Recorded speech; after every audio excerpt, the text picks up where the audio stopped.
Okay, everybody, we're back. We Dan are back. show. This time around, though, we finally get to talk about baseball. Spring training has started. Our team, the Seattle Mariners. Uh, you know, Last year, Dan, a lot didn't go as planned, but yeah, we're gonna talk about this crazy off season that's happened. But Yep. But before that, Dan, how are you doing today? I am feeling great. I just got back into the state tournament after last night. We won at Tumwater High School, so I'm pumped up getting back over to Tacoma Dome for the state tournament next week. And I'm just glad to be here. Sweet, dude. Yeah, heard about that big Bears win last night. hmm Before we get started, though, Dan, what you got on your feet today? Can we get a quick slipper check? Yeah, you can. Oh man, the OG bunnies are back. OG, Changing it up this time. OG, baby. There we go. The slipper check. But yeah, Dan, are you ready to start? I am ready to start it off. Yeah, okay. So before we get into the off season, like we said, a little bit of regression this past season, not making the playoffs. Finished 88 and 74. A Yeah. better record than a few NL teams that got in, but still just very streaky. That's not on the pitching though, because the pitching, we had the second best team ERA in the MLB, but 20th in hits, 29th in strikeouts, 22nd in team average, hitting just around 240. Um, and so yeah, it was just like I said, very streaky, just not picking up where the pitchers left off. And of course, we had a terrific bullpen to go along with the starting rotation. But, um, outside of Julio and a phenomenal JP, hmm it was just really hard to find constant, pop from the lineup. And so, um, it seemed like there was a very clear goal, Dan, this offseason. I remember early on, or probably midway through the season, you remember when they would show that graphic where it would show who's leading the league Yeah. strikeouts, Yes. and it would be three or four Mariners in that top five lineup. Yeah. And so, yeah, 29th in team strikeouts seemed like a very clear goal was to cut down on those strikeouts, Dan. Um, And then also, now that the off season's for the most part concluded, uh, maintaining that core pitching group. And, we had to face, there were quite a few rumors floating around this off season, Dan. But yeah, it was interesting the way that they went about filling certain needs. Yeah, you talk about that last year's team. You know, there was a lot of high expectations going into that year. Um, Everyone was saying we were going to win the division that year. Everyone's saying that we were going to make a decent run into the playoffs, and just falling short on those expectations like we have before in the past. It's hard to watch. So, you know, this team is going to be a lot better this year. I can see them just coming in with that mindset of just getting it done. Yeah, and then another guy I totally forgot about who was not to discredit Cal Raleigh too. And Yeah, seems like over the last few days we've heard that people like Cal Raleigh, people like JP, amongst others, Julio, were very much so briefed about like this specific plan that was going on this off season. And I think it's important that their opinions are, they matter as far as, being the core of this team. And so, yeah, as a fan, dude, as it was a crazy off season. There would be so many, Yeah. cold streaks where, oh, no moves are made, and then out of nowhere, just this, move that's just shock you and just shows that, maybe we didn't have as much money, the Mariners, as they might have thought. And so, yeah, seeing guys like, Jared Kelnick, Gino Suarez, Hey, uh, Oscar. Oscar Hernandez, all leaving the club. Um, it's, we're starting to see a little bit, with who they've replaced them with, that the vision's looking clearer. But yeah, it's the roster turnaround this year, dude. It's going to be interesting to see how well this group meshes. It's gonna be a lot interesting, and especially the guys who they went after in this offseason, the early winter meetings, like the free agent signings.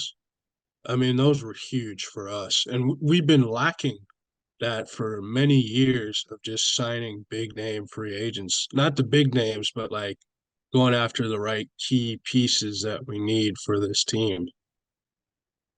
Totally, yeah. Like Mitch Garver first, I mean, only $25 million, yet that 12 and a half per year is the highest contract Jerry DePoto's ever given a hitter. So, Yep. that was a move we like to see. But as, going back to when your lineup changes so much, uh, from last year, that addition of Mitch Haniger, um, Oh yeah. so crucial as far as, needing that voice in the clubhouse. I think Gino, being a guy who played in every game last year, that's leadership that you're missing out on. So, Mitch Haniger amongst the guys they brought back, and like you mentioned, yeah, Mitch Garver. They got Sure. Luke Raley in a Yep. trade, with the Rays for Jose Caballero. Um, and also, that early window, we got, Luis Arias. Reus. And then, yeah, like we mentioned, the Kelnick and the Geno trade. So yeah, some big subtractions from the club, but a lot of additions to supplement, um, those losses. So, yeah, Dan, do you have a favorite addition to the team after, yeah, so 12 different trades, that Jerry 12 different did? I, accusations. I Yeah. believe 12, yeah. The biggest, and I was skeptical about it to begin with, but I think two of the biggest key moves for me was getting Garver. He hits for power. Back in 2019, he had over at least 30 homers when he was with Minnesota, and he gives a presence for us in the power hitting. And then also getting Mitch Haniger back, that leadership presence. I mean, that's one thing that we needed as well. So I'm glad that they ended up getting him back. Yeah. I like those moves too. It could get a little confusing with two Mitches in the lineup and then Yeah. A Raleigh and a Rayleigh. Yeah, that's going to be confusing for the fans, but they'll get right into it as soon as the season gets underway. Totally. Two other guys though, kind of towards the more recent moves that Jerry's made. Going out and getting Jorge Polanco, who, That was huge. yeah, he's 30, I believe he's 30 years old, but he spent, he had been in the Twins organization since he was a 16-year-old. So, spending 14 years with the team, and to leave, that's massive. And so, Yeah, um, it seems like he's a guy who's been on a lot of teams' radars for years, but, that was nice that they were able to go out and get him. Um, and yeah, so I'm a big fan of that move. I think that's one of the things, right? They have not been able to replace that second base, you know, it's been a hole for them yeah, over the since last Cano. couple of years. Yeah, I mean, so, yeah, but yeah, out of all these moves though, it's just um, to not give up one of your starting pitchers, one of your young starting pitchers. I think, after seeing quite a few rumors with potentially the Mariners going out and getting a big name star, Mhm. there was some convincing takes, some convincing offers that seemed like, maybe as fans we're okay with giving up one of these guys. But I think something that the Mariners have been fortunate about, at least last year, and in previous years, is just their starting pitching has been pretty healthy. Yeah, They have been, uh, they've been able to, they've had that blessing of not, having to deal with, season-ending injuries or long-lasting IL stints. And so if you were to go out and have moved one of those starters, then somebody like Emerson Hancock, he might have to slide into the starting rotation.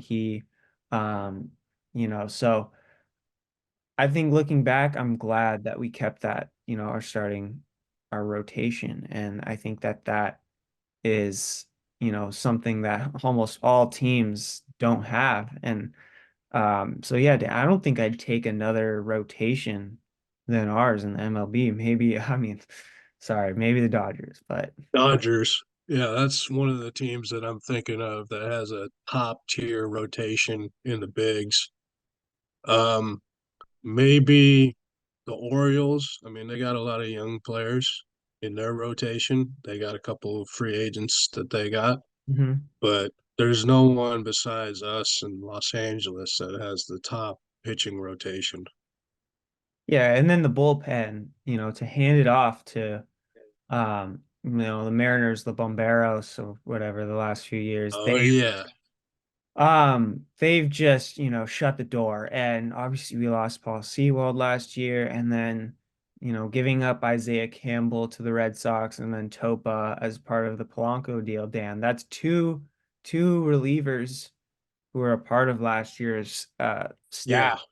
that we lost. And so for that deal for Gregory Santos towards the end of the year, or excuse me, towards the end of the free agency window, that was another big signing because, or excuse me, trade because he's very young. I think he has 6 years of club control left. He's only been in the bigs for, 2, 3 years. And so yeah, he's shown quite a bit of flash. I think he had the fourth best rated slider. And so to pair that up with somebody like Matt Brash, who might have the best slider, and then our closer, Andres Munoz, Moon um, Man. I think it'll be interesting. The Mariners always know how to develop relievers, so yeah, I'm very happy with what they've done with the bullpen too, getting Santos and yeah, so rotation and bullpen, there might not be a better staff than the Mariners. Yeah, I agree with you. And also, I mean, I've been saying it for the last 2, 3 years. We always need to get after the relievers because I keep saying like we need to have a hardcore like bullpen that can just go in there, throw lights out, and just get it over with. And we've had, a good rotation of guys in the Mhm. bullpen, but now adding Santos with Munoz and Matty Brash, I mean that's a trio right there that's Yeah. just dominant. Mhm. And yeah, it'll be interesting to see where Emerson Hancock starts the year. If he'll be kind of like an early relief guy along multi-inning relief kind of guy, or if they'll, move him to AAA for now. But so yeah, and so yeah, like we were talking about, spring training has now begun. There in Arizona. Yep. Um, and with spring training, there's a lot of these non-roster invites that are sent out for young guys to be able to make the club.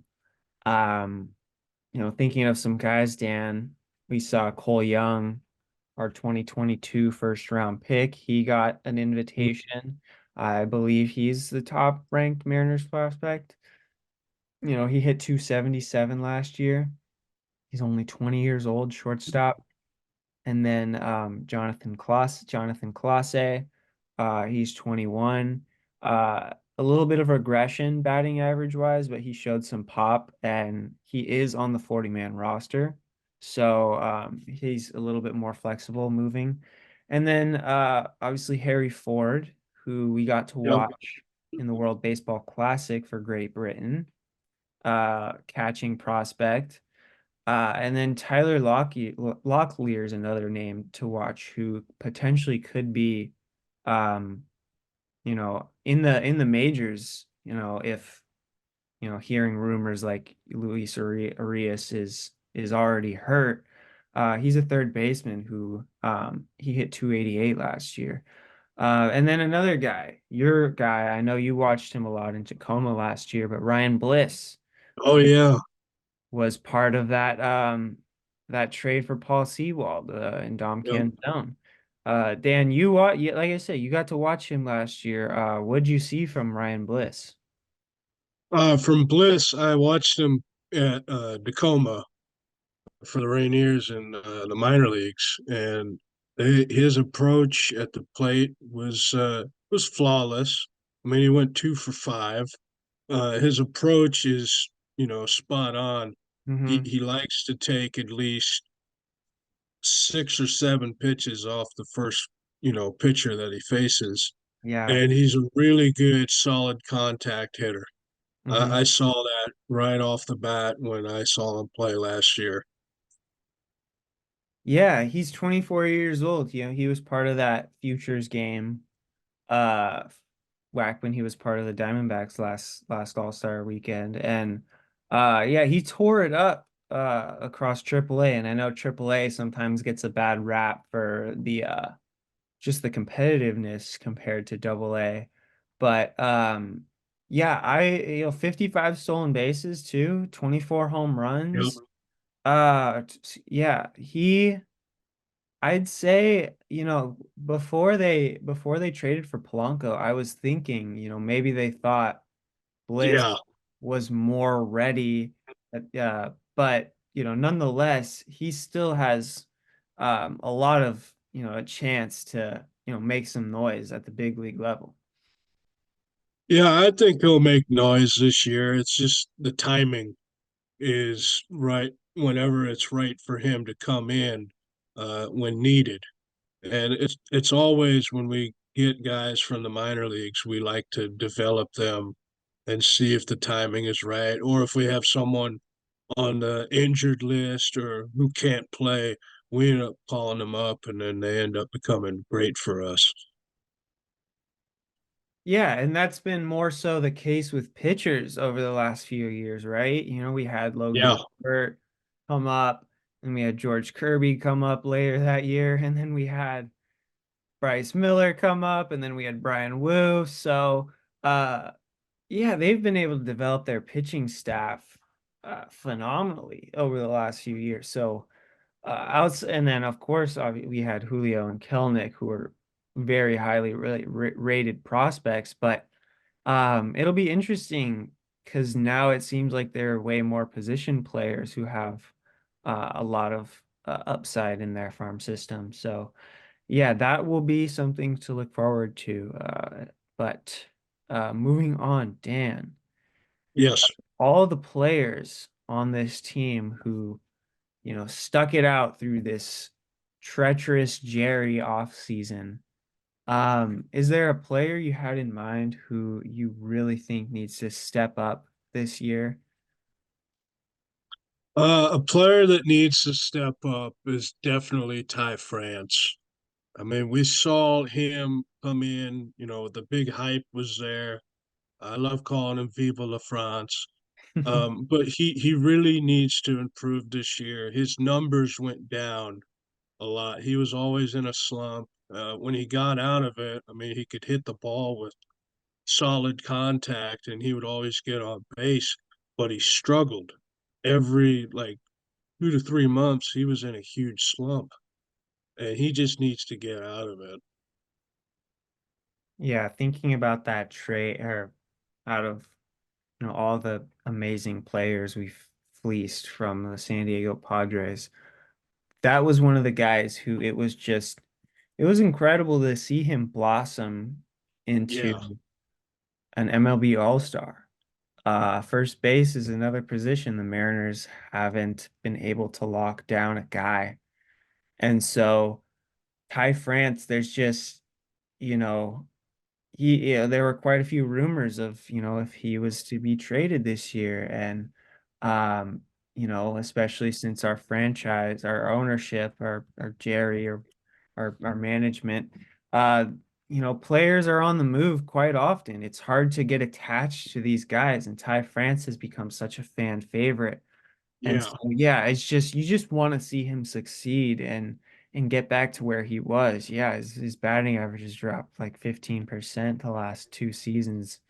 And so, yeah, getting back to that all-star form, hopefully he can find that power stroke. I know he went to and worked on quite a few things this offseason, and then he was already looking pretty fast at spring training yesterday. yeah. Um, He had some speed on him. He was looking good. yeah. Um, and also, I mean, he's led the league in hit by pitches probably the last 2 years too. So we count on him to get on base that way. But it's just, I'm so glad, he didn't get moved. It's just, there's just been so much roster turnover, and you want to get attached to players. You want to love these guys, and you want to know that they're gonna stay, that they're not gonna get moved. And so yeah, there's no other guy. I totally agree with you, Dan, there. Um, who needs, and that we want to see bounce back. Yeah, I agree more with you. And also, speaking about, trying to find that whole big name first baseman, like I thought we'd go after, Bell or get Bellinger over from Mhm. Chicago and have him play first base, or even if we could have gotten him, I mean, it would have been a long shot, but Soto, who ended up going to the Yankees. But I mean, we have France back, and I'm glad that he's definitely gonna improve this year. So I'm looking forward to that. Yeah, the corner spots on the infield, have been lacking of power, and that's where you need it, in your lineup. And so yeah, Dan, it's been such a crazy off season, Mariner fans at least, seeing so many, people just kind of shaking their heads at these moves and wondering, Yeah, what's to come next? It's like, oh, aren't these guys contending, And as a fan, it's been pretty stressful to be put through. And so I think this season we're gonna really see, who's the smart ones, who's the dumb ones. Like, our owner, yeah, Jerry and Justin Hollander, they've just, this is a big test to see if analytics wise, because it seems like there's no team more analytically driven than Seattle Mariners, Dan. So yeah, it'll be interesting to see how this goes this upcoming year. yeah. It's gonna be interesting. But yeah, so um yeah, I'm feeling pretty good, and it's a fun part of the year, there's not as much pressure. It's spring training, guys are having fun in the sun. A lot of people around the clubhouse. It's a good time, in baseball, and it's been a long football season. And so yeah, I know I'm excited for baseball. I know you are too, Dan. Yep. Um, but yeah, so Yeah, I'm looking forward to this season. I can't wait for the season to get underway. but yeah, so we'll have more to cover as spring training continues. But yeah, that's been our show for the day. It's a little shorter episode, but we'll have more to talk about next episode. Dan, any final thoughts? I just, love doing this show with you. I love getting the content out there. I'm just, so excited and I'm ready for baseball to start up again. That's what we like to hear, man. Yep. Okay. Alrighty. We will see you guys next week. Peace. Peace.